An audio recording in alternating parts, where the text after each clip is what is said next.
Well,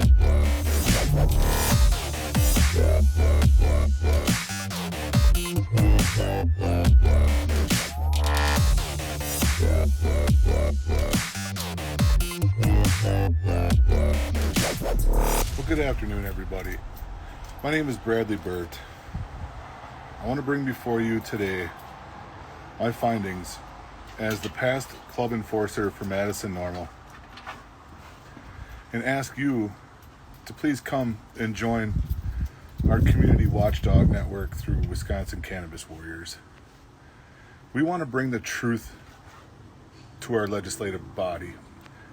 We want our legislative body to recognize exactly who they're dealing with by the Machiavelian members who upended both Gary Stork and Greg Kinsley's efforts through our president, Nate Peterman.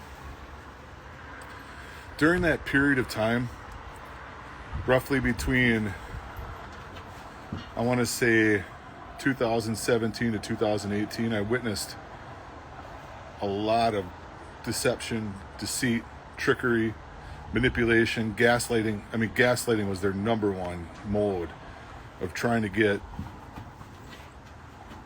Brian Simonson seated in the deputy director's seat. And what went on behind the scenes was despicable. So today I want to come forward to you and clear my name about what happened with the whole Bob Cobb situation. Prior to one of our meetings, we deliberated. The quorum, which is the executive board, asked me what I was going to do to pursue for my major in college. I had no idea. At the time, I was pursuing mechanical engineering. They asked me, would you mind being a journalist? And I was like, well, absolutely. We have this program at Madison College. And then I started bringing forward to them information about this program. It was at that point when they pulled me into their little arena and said, by the way, we have a network of people who use pseudonyms. And we're hoping that you'll meet one of these people at our tabling event at Harvest Fest, which I did, which we suspect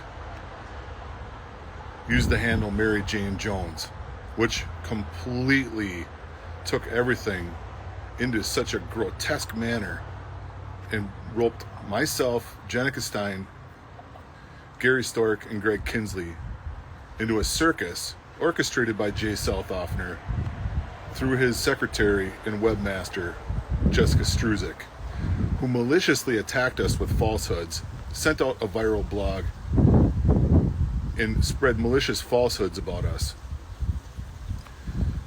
Well, I notified the Department of Agriculture, Trade, and Consumer Protection about what NORML had done. And at that time, Jay Southoffner stepped off his job, so therefore the complaint could not manifest with merit. Basically, it became a dead issue, and they got away with spreading a false viral blog. Because this is what Machiavelians do. Bob Cobb went from a Machiavelian backdoor lobby pseudonym to the Watchdog 101 course, which was hosted by a woman by the name of DJ Hall at the University of Wisconsin Madison Center for Investigative Journalism. The exhibit, the Shoelace Express, showed Alan Robinson's socks and shoes that he wore to the interview, which is what gave him that name. The malicious falsehoods that these people are willing to spread is alarming. So what myself and Jenica Stein are looking to do, we're looking to seek community support through now what's called my entity, Bob Cobb Freelance Inc. LLC, which is a community investigative watchdog network.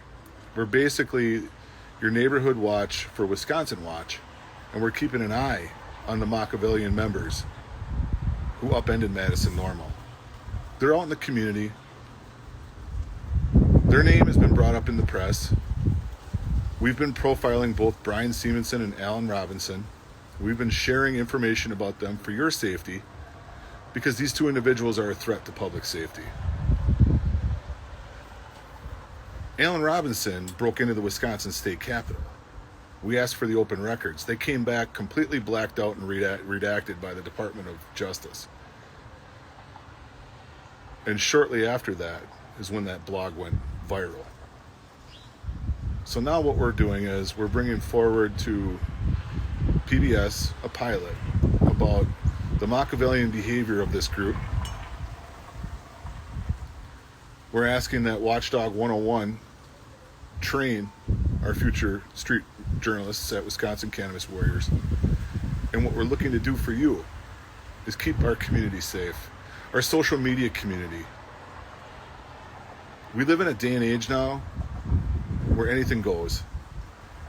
And what both myself and Jenica Stein have witnessed behind the scenes, number one, me as a club enforcer here today trying to clear my name. And two, Jenica, who was attacked by death threats from Brian Simonson, making sure that this stuff doesn't go viral, doesn't manifest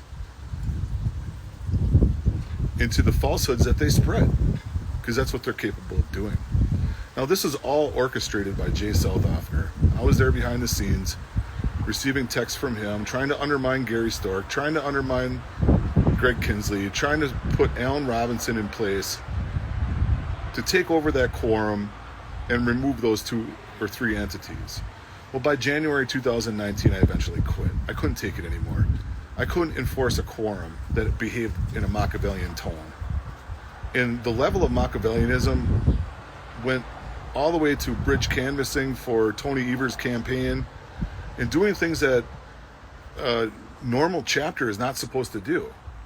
Now, NORML stands for the National Organization of Reforming Marijuana Laws. And we brought these issues before not only Jay Southoffner, but Keith Strew. And what we received back from Allen Robinson, I ain't listening to no shell-shocked soldier. I'll do whatever I want. Well, as you see on the NORML Wisconsin, not Wisconsin NORML website, that the falsehoods and the level of predatory behavior that we were experiencing manifested to the point where a guy by the name of Steve Bloom from High Times started writing about it. You know, what went on here in Wisconsin? Well, we're here today to invite all of you to come forward. We're going to build a Watchdog boot camp, teach you how to use your smartphone, teach you how to assemble stories, teach you investigative journalism, how to open records, and how to build this Bob Cobb Freelance Inc. statewide task force to keep our communities safe. That's what we're offering here through Wisconsin Cannabis Warriors. We want to make sure you, as our community, remain safe. Thank you and have a great day.